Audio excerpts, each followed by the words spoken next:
प्यारे भाइयों और बहनों, रेडियो के माध्यम से आप लोगों से जुड़ने का सिलसिला आज से शुरू हो रहा है।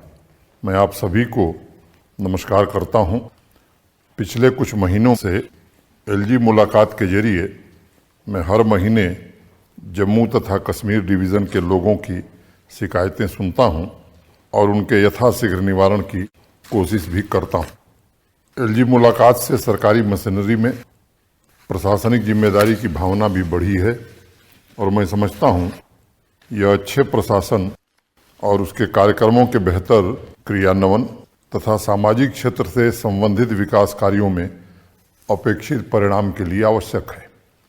आवाम की आवाज़ कार्यक्रम का एक खास मकसद है जम्मू कश्मीर की तरक्की में आपके सुझावों तथा आपके विचारों को वर्तमान प्रशासनिक नीतियों के मद्देनज़र समझा जाए और उसमें आवश्यक बदलाव किए जाएं और उन बातों की चर्चा करते हुए हर महीने के तीसरे रविवार को मैं आप लोगों से मुखातिब हो सकूंगा।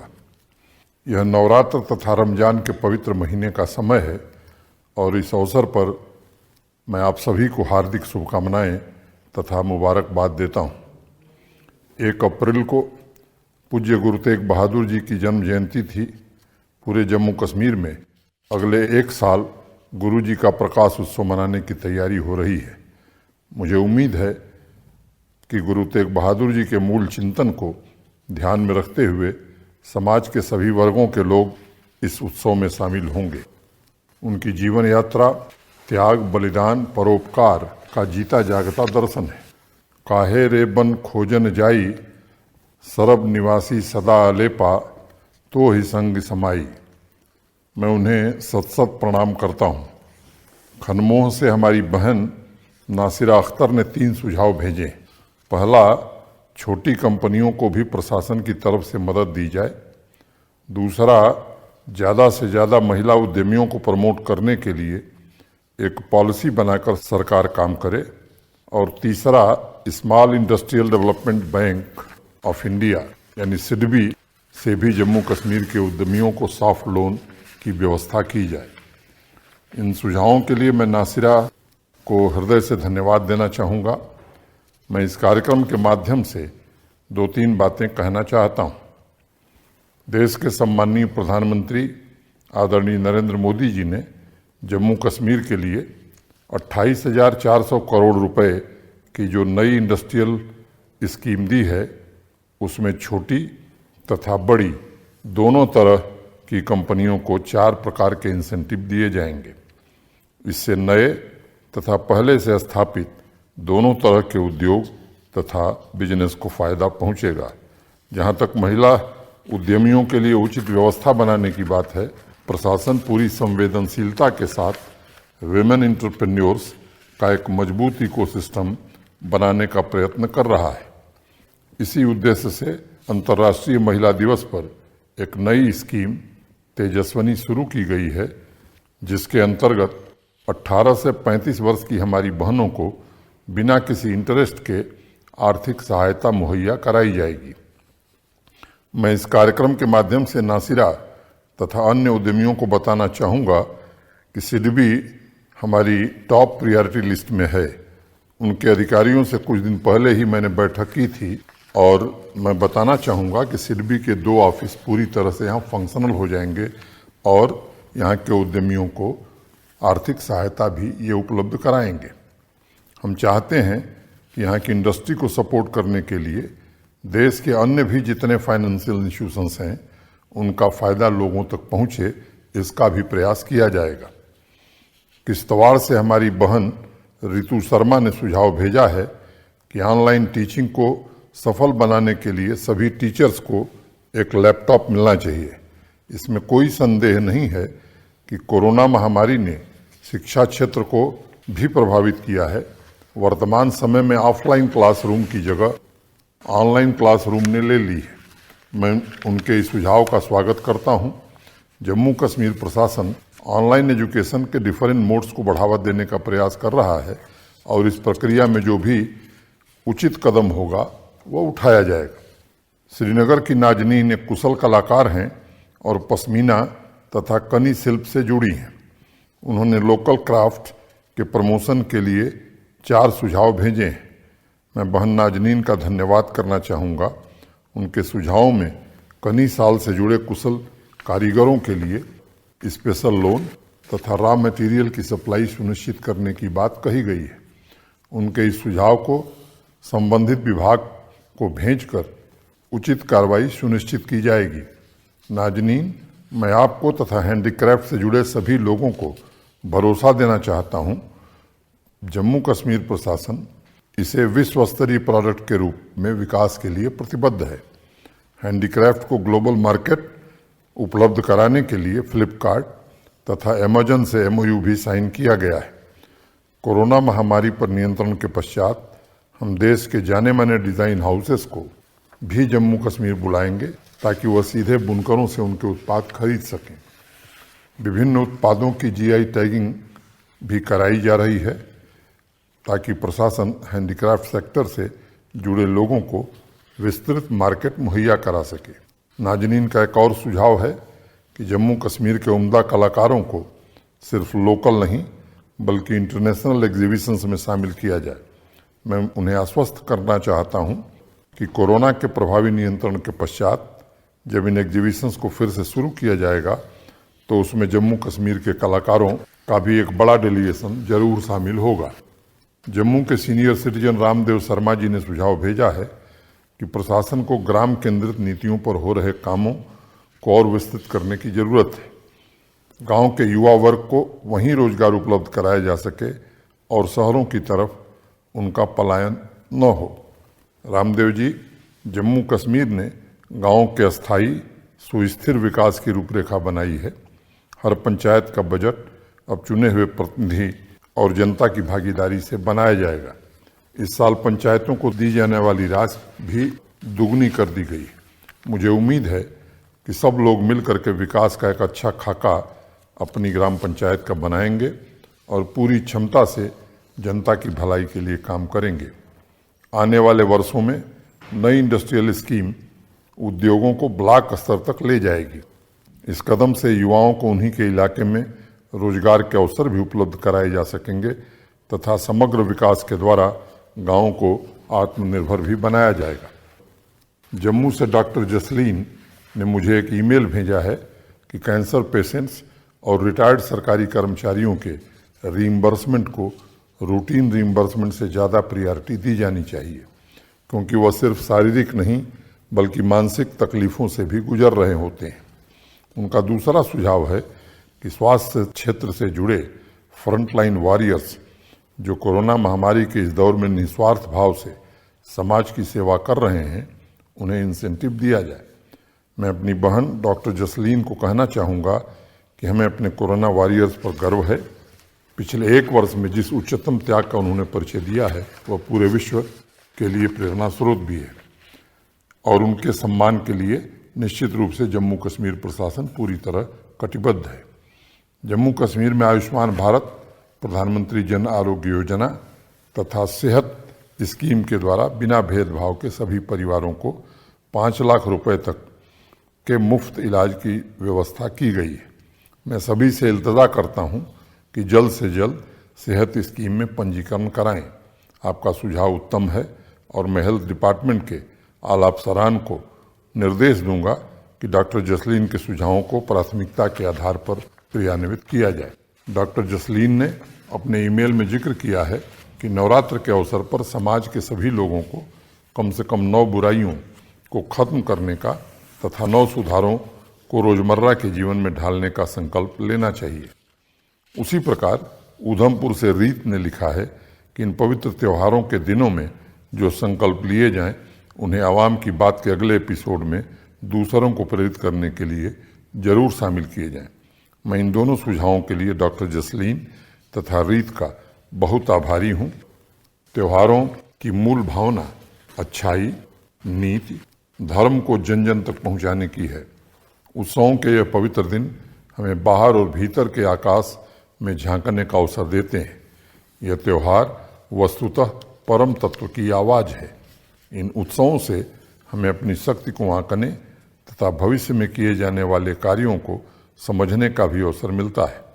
मुझे पूरी उम्मीद है कि जम्मू कश्मीर में जिस भावना से विकास के रास्ते पर हम सब चल रहे हैं, जिस भाईचारे के साथ तरक्की की मीलों को तय कर रहे हैं, उससे आम जीवन में नई क्रांति तथा परिवर्तन लाने में हम सब जरूर कामयाब होंगे।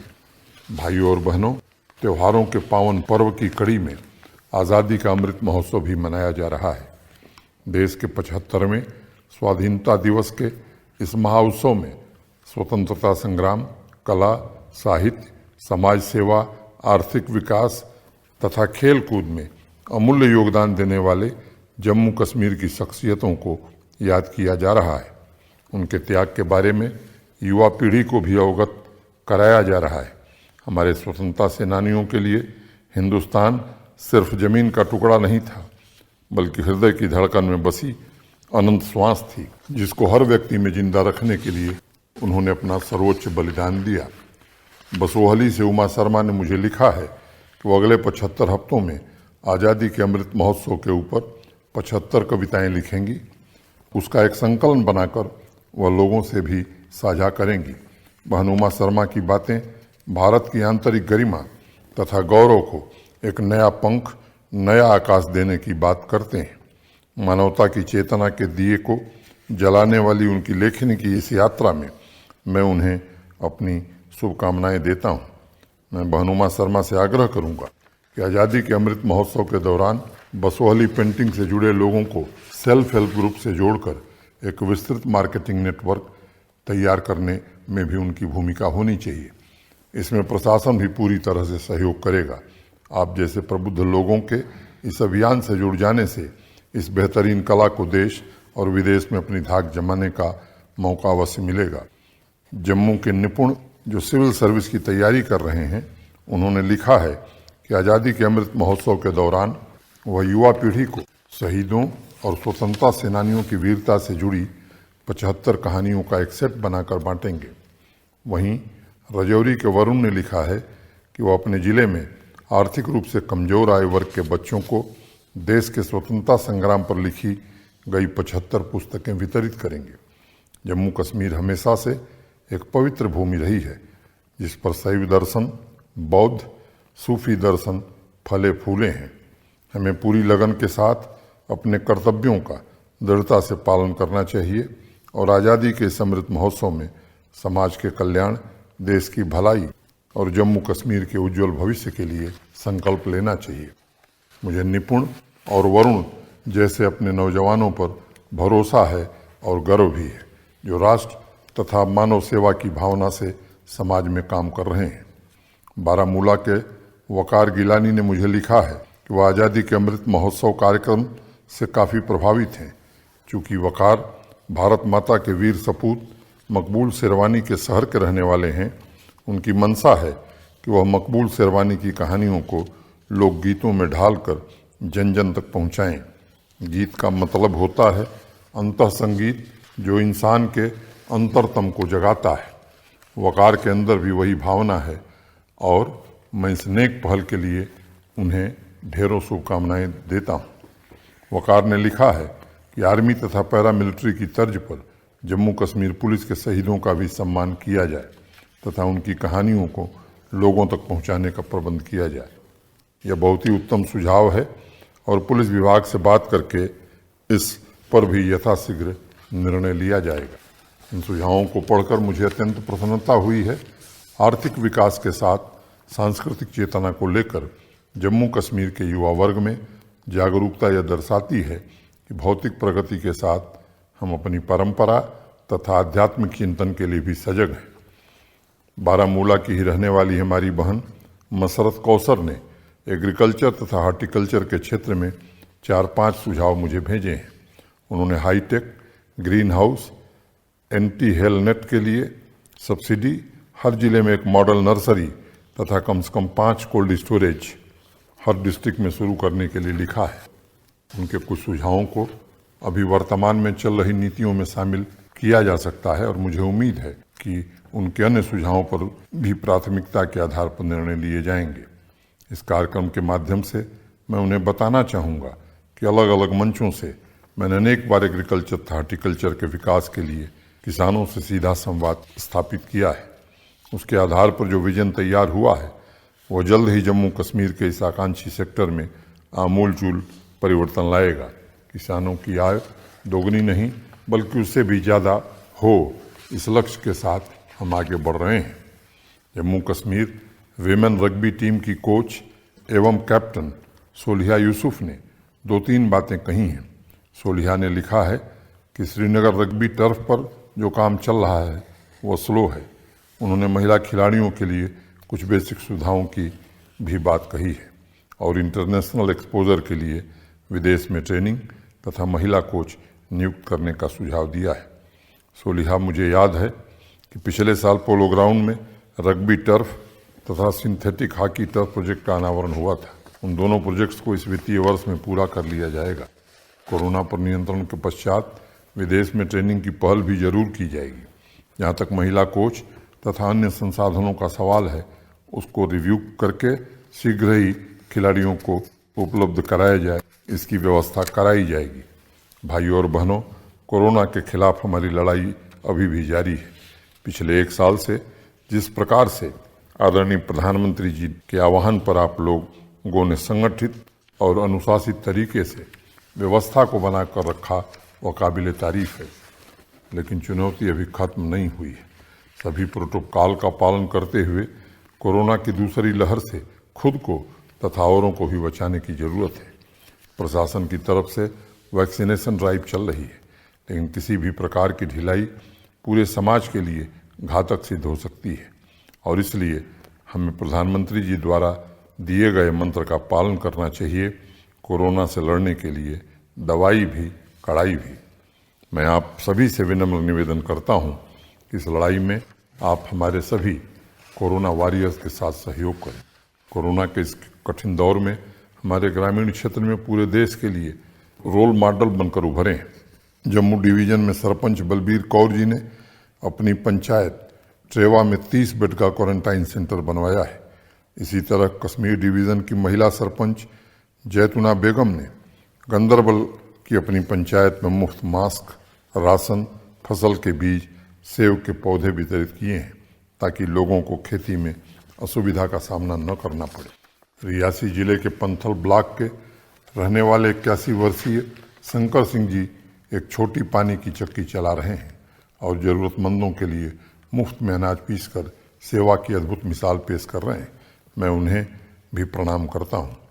भाइयों और बहनों, मैं श्रीनगर की पैड वुमन इरफाना जरगर का भी जिक्र करना चाहूँगा, जिन्होंने निस्वार्थ भाव से कोरोना के इस कठिन दौर में महिलाओं के लिए मुफ्त सैनिटरी पैड बांटना शुरू किया। आर्थिक रूप से कमज़ोर लोगों की ज़िंदगी में इरफाना एक फरिश्ता बनकर आई और उनकी जितनी भी प्रशंसा की जाए वो कम है। ऐसे कई उदाहरण सामने आए हैं जो ये एहसास दिलाते हैं कि जीवन का परम कर्तव्य और सबसे बड़ी प्रार्थना मानव सेवा है। मैं इस अभियान में जी जान से जुटे डॉक्टरों, चिकित्सा विशेषज्ञों, वैज्ञानिकों एवं पुलिस बल के प्रति अपनी गहरी कृतज्ञता ज्ञापित करता हूं और उन्हें बधाई देता हूं। किश्तवाड़ की ऋतु ने एक स्लोगन दिया है जिसे मैं उद्धृत करना चाहूँगा।